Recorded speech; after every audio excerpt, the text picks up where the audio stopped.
اسی طریقے سے کسی کی بھی زوجہ کا نام نہیں ہے، کسی بھی خاتون کا نام نہیں. ہاں خاتون کے تذکرے ضرور ہے لیکن نام نہیں ہے. یعنی یونیک خوبی ہے کہ ایک ہی جو نا عورت کا اس میں نام ہے. اس کے بعد دعا کی تاکید 70 مرتبہ آئی. یہ معمولی بات نہیں ہے.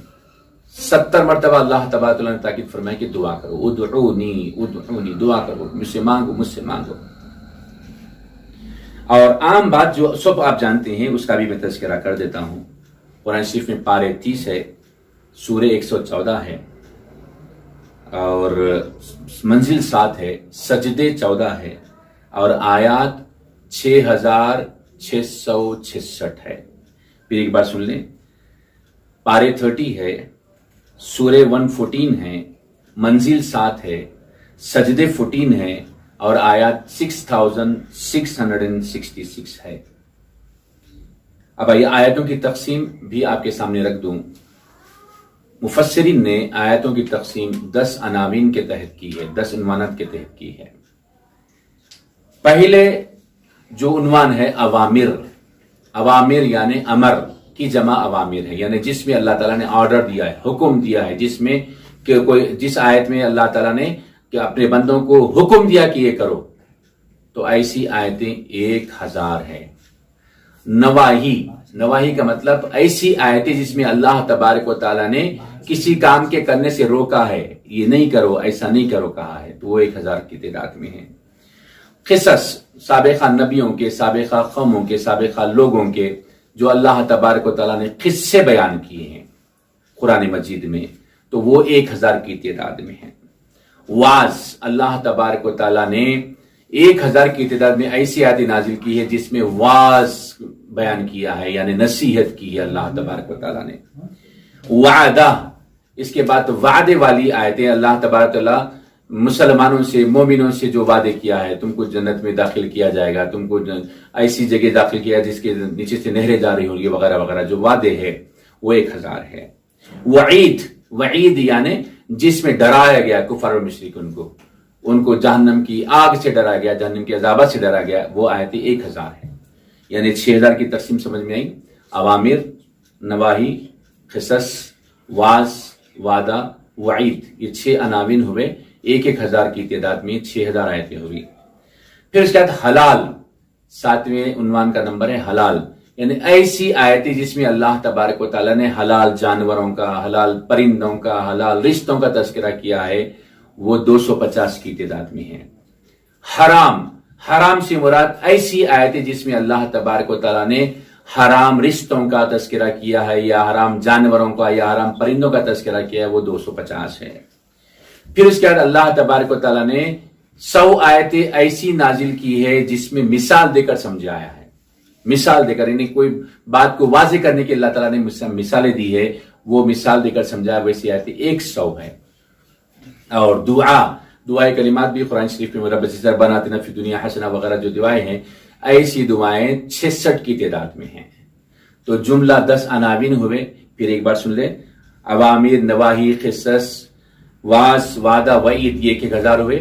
پھر حلال حرام 250 ہوئے، 6000 ہو گئے. پھر مثال 100 ہے تو 6600 ہو گئے، اور 66 دعائیں ہیں تو 6666، یعنی جملہ ملا کر آیتوں کی تقسیم کے حساب سے آپ دیکھیں 10 عناوین ہوئے، اور 10 عناوین میں 6666 آیتیں ہوئی. آئیے قرآن شریف کے بارے میں چند کا حدیث آپ کی خدمت میں عرض کرتا ہوں. رسول پاک صلی اللہ علیہ وسلم ارشاد فرماتے ہیں، جس دل میں قرآن شریف نہیں وہ ویران گھر کے برابر ہے. یہ ترمذی میں حدیث شریف موجود ہے. یعنی قرآن شریف اگر دل میں نہیں ہے، سینے میں قرآن شریف نہیں ہے، اور ایسے ہی جو نہ بغیر قرآن شریف کے کسی حصے کی زندگی گزارا، تو یوں سمجھ لو کہ اس کا دل ویران ہے. اور ایک جگہ اللہ تعالیٰ ارشاد فرماتے ہیں، اللہ کے رسول ارشاد فرماتے ہیں، قرآن پڑھتا جا، جنت کے منزل پر منزل اوپر چڑھتا جا. یعنی اللہ تبارک و تعالیٰ اس وقت پہ جب کہ جنت میں داخل کیے گا قرآن شریف پڑھنے والوں کو، حفاظ وغیرہ کو، تو اللہ تعالیٰ کہے گا قرآن شریف پڑھتا جا، جنت کی منزلہ ایک سے ایک اوپر چڑھتا جا. پھر اس کے بعد دیکھیے، یہ تو حافظوں کا معاملہ ہوا، لیکن حافظ کے والدین کے بارے میں رسول پاک صلی اللہ علیہ وسلم ارشاد فرماتے ہیں کہ قرآن مجید کے والدین، قرآن مجید کے حفظ کرنے والے کے والدین کو اللہ تبارک و تعالیٰ ایسا تاج عنایت فرمائے گا جو سورج کی مانند چمکتا ہوا رہے گا، اتنا چمکتا ہوا تاج عطا فرمائے گا۔ یہ ترمذی میں، حاکم میں حدیث شریف موجود ہے۔ اور ایک حدیث شریف میں آتا ہے، رسول پاک صلی اللہ علیہ وسلم ارشاد فرماتے ہیں قرآن شریف کا ایک حرف پڑھنا 10 نیکیوں کو دلاتا ہے۔ پھر آپ مزید ارشاد فرماتے ہیں میں یہ نہیں کہتا کہ الف لام میم ایک حرف ہے، میں یہ کہتا ہوں الف ایک حرف ہے، لام ایک حرف ہے، میم ایک حرف ہے، یعنی الف لام میم کوئی پڑھ لیا تو سمجھ لو اس کے نامہ اعمال میں 30 نیکیاں مل گئی۔ بسم اللہ الرحمن الرحیم اگر کوئی پڑھ لیا تو سمجھ لو اس کے نامہ اعمال میں 190 نیکیاں لکھی جائے گی۔ اگر سورہ فاتحہ کوئی پڑھ لیا تو سمجھ لو 1240 نیکیاں اس کے نامہ اعمال میں لکھی جائیں گی، یعنی جتنے بھی حروف ہیں into 10 کرنا ہے۔ یہ تو عام دنوں کی بات ہے۔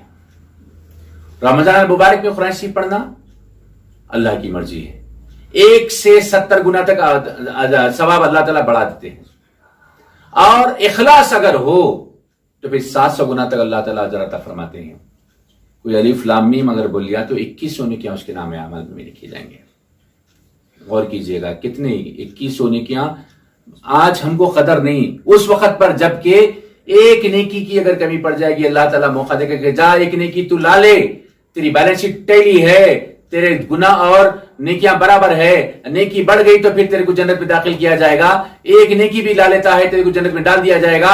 تو ایسی صورت میں ایک نیکی کی تلاش میں وہ اپنے ماں باپ کے پاس جائے گا، اپنے بہن بھائی کے پاس جائے گا، اپنی بیوی کے پاس جائے گا، اپنے رشتے داروں کے پاس جائے گا، اپنی اولاد کے پاس جائے گا، سب کے پاس جائے گا، کوئی بھی ایک نیکی اس کو نہیں دے گا۔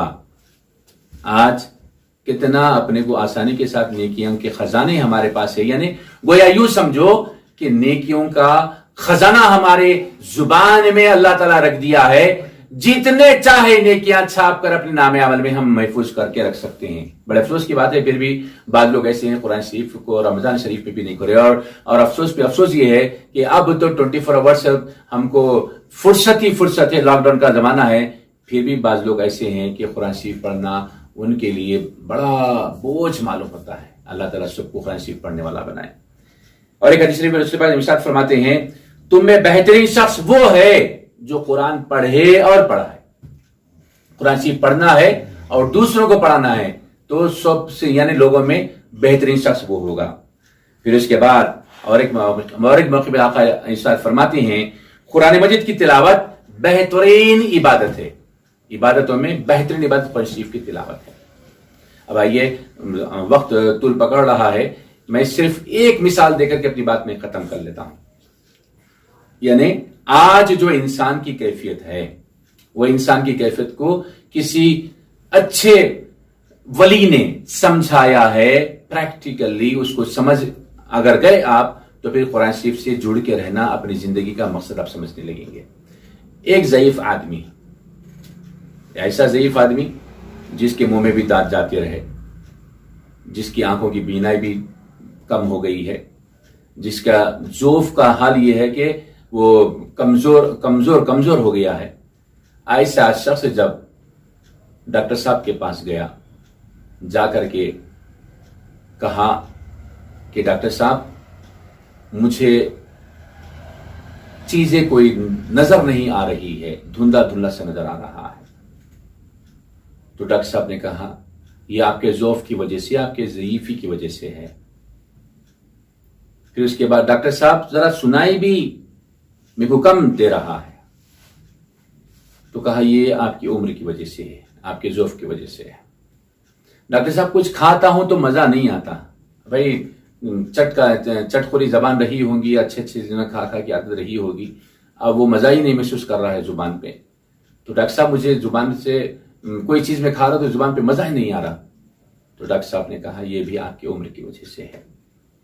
بہرحال سوال پہ سوال، سوال پہ سوال، سوال پہ سوال یہ ضعیف حضرت کرتے رہے، ڈاکٹر صاحب جواب دیتے رہے آپ کی عمر کی وجہ سے، آپ کے ضعف کی وجہ سے۔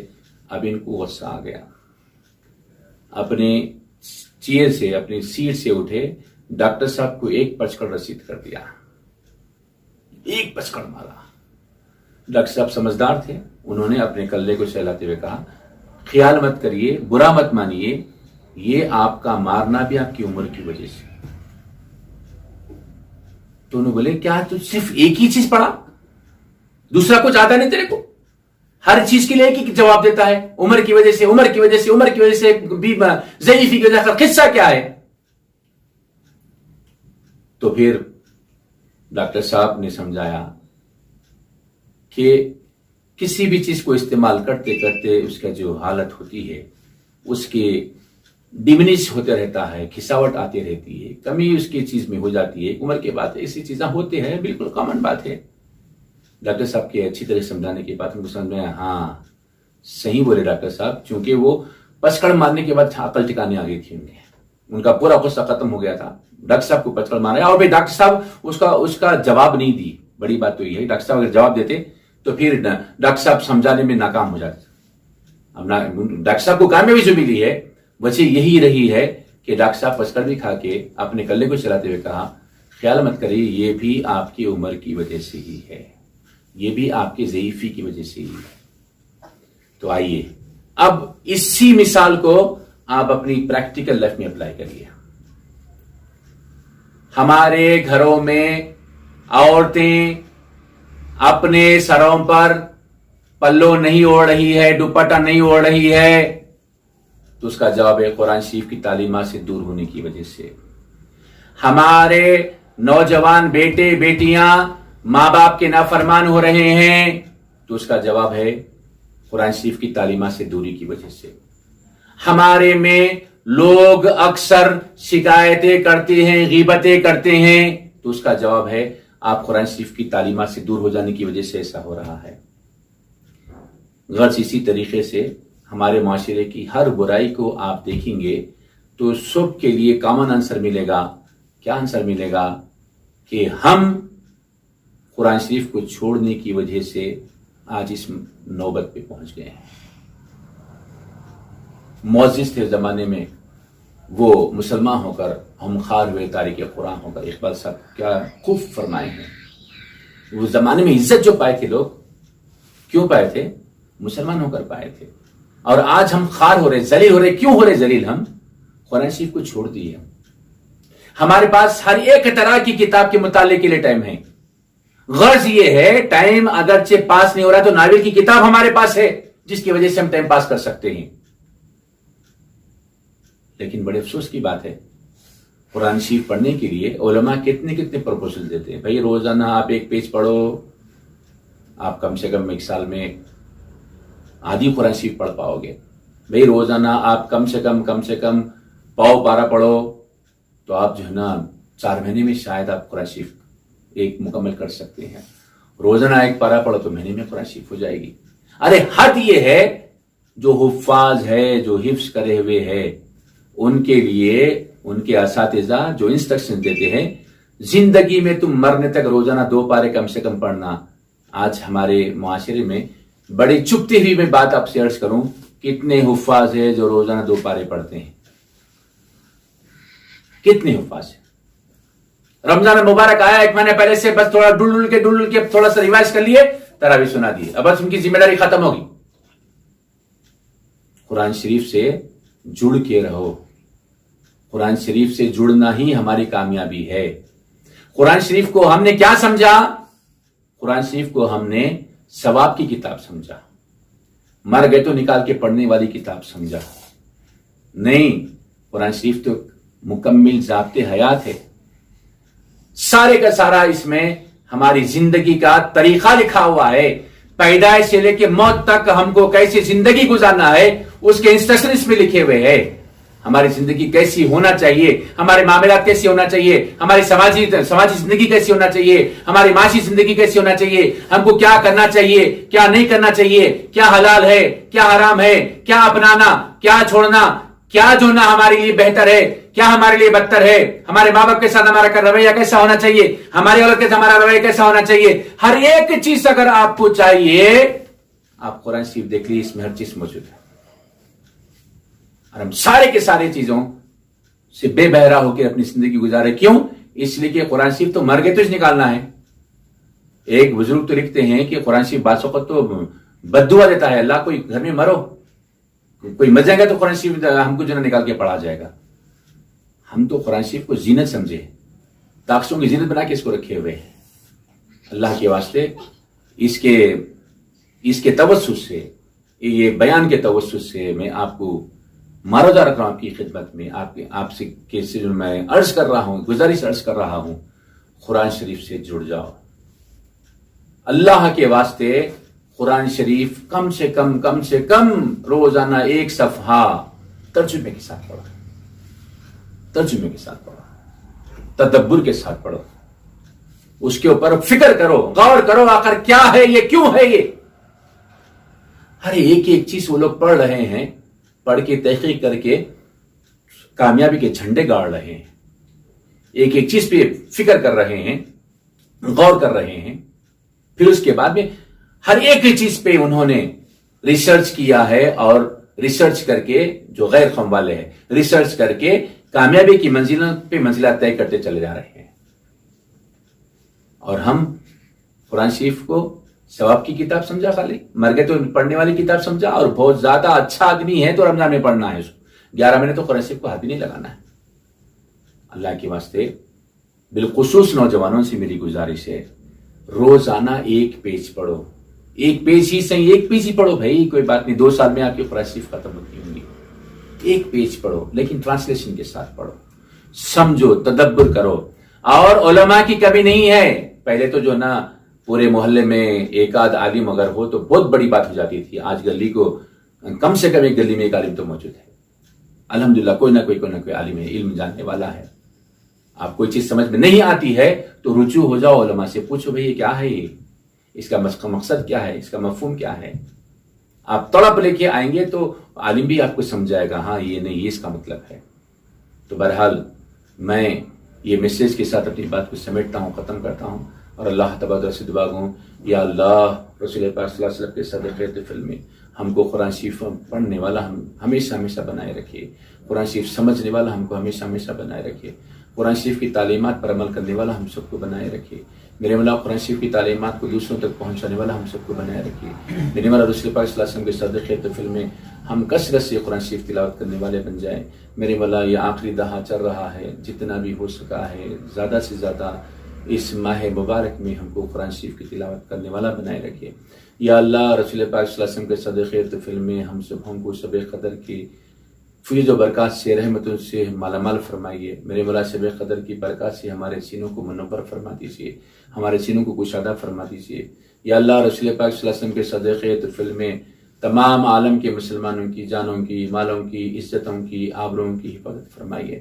جہاں کئی مسلمان پریشان حال ہے ان کی پریشانیوں کو دور فرما دیجیے. جو بیمار ہیں ہم کو شفائے کاملہ عاجلہ دائمہ مستمرہ نصیب فرما دیجیے.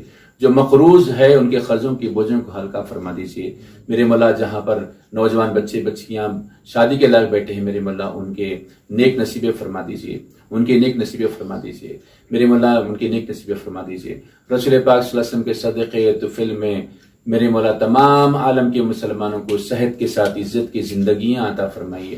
صحت کے ساتھ ایمان کی موت نصیب فرمائیے، صحت کے ساتھ ایمان کی موت نصیب فرمائیے. بجاہ طہ و یاسین صلی اللہ تعالی علیہ وسلم، بفضل سبحان ربک رب العزۃ عما یصفون وسلام علی المرسلین والحمد للہ رب العالمین. لا الہ الا اللہ محمد رسول اللہ صلی اللہ تعالی علیہ وسلم.